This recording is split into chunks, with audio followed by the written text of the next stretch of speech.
One morning on China, it was especially beautiful outside. The sun was shining brightly, the sky was clear, and there was a gentle breeze blowing softly. Swedith and Goose were up early on this fine day, and they sat by the pond talking and soaking and enjoying the warm sun. You know something, Goose?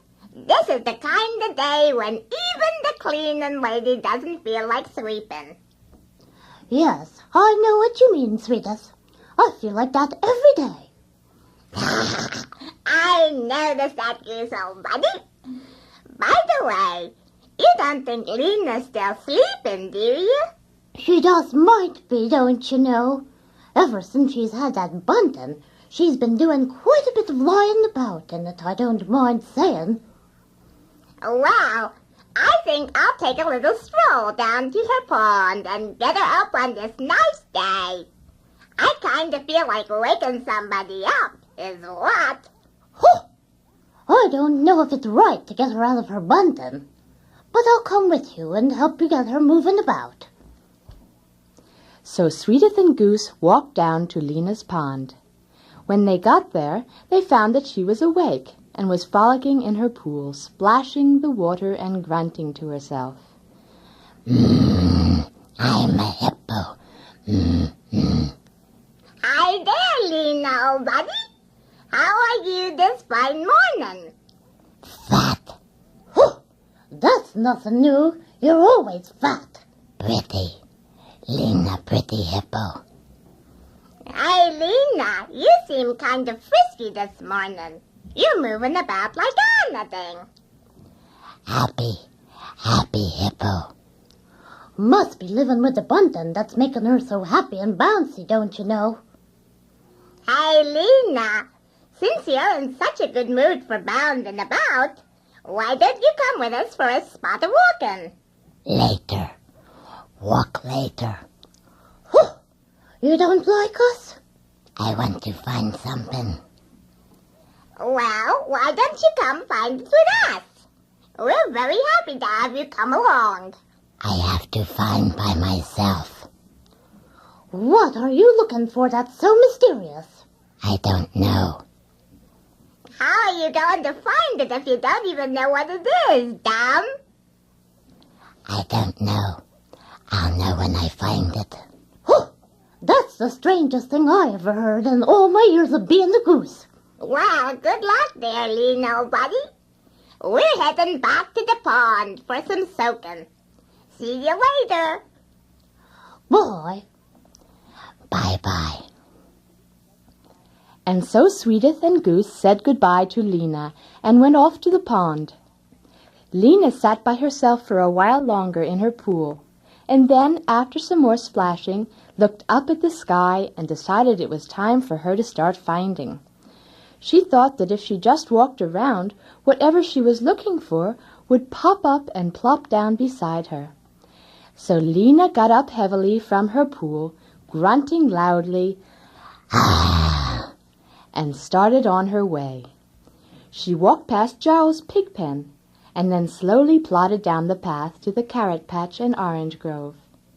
Every now and then she stopped and looked around, waiting for something to happen, for something to pop up and say, "Hi, I'm what you're looking for." But nothing did. So, a little surprised, Lina continued her journey, still expecting something, but now looking a little more carefully to make sure that she didn't miss what she was looking for. But after some walking, and then some more walking, Lina began to think that maybe she would have to look a little bit harder. That thought wasn't too pleasant, because Lina wasn't very happy when it came to making much of an effort.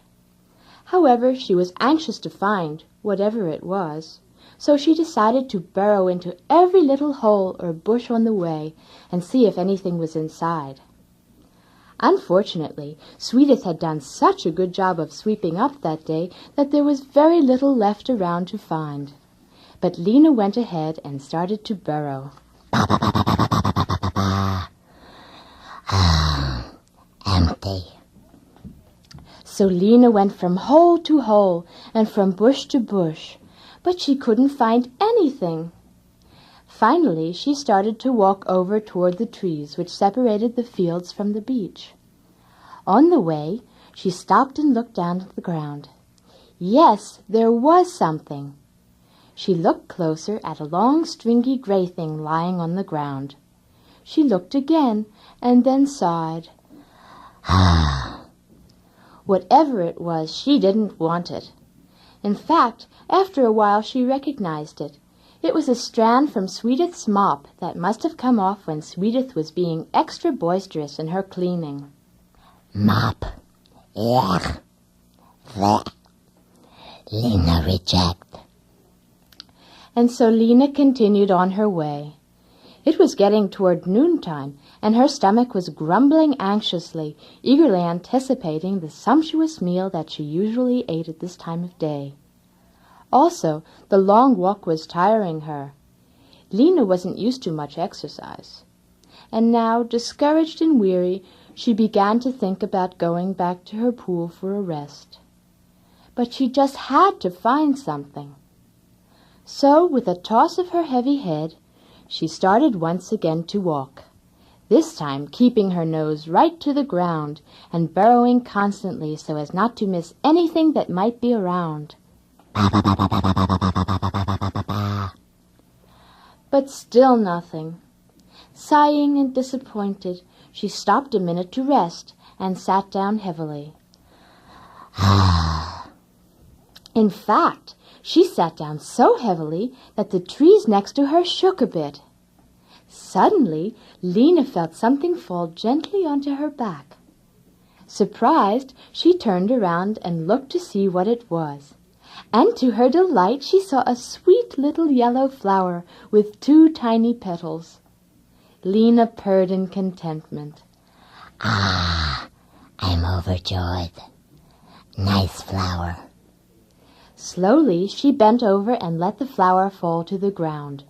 She turned around and inspected it intently, glowing with happiness, for she had found what she was looking for. It was a perfect flower. Lina love flower. Lovely flower. Lina was very happy with her flower. She sat around for a while longer, admiring it and patting it gently. Then she decided to walk back to the center of Tina and show all the other animals what she had found.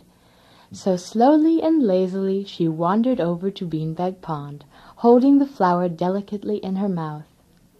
As she came near the pond, she saw Swedith, Goose, Tinker Bell, and Snee sitting by the water, dipping their feet and chatting about the nice weather.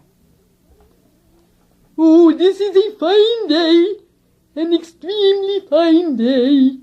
By the way, has anybody seen Lina this morning?" Yeah, Goose and I went down to her pond, and she was bounding about and said she wanted to go find something. Hey, everybody. Here's Lina.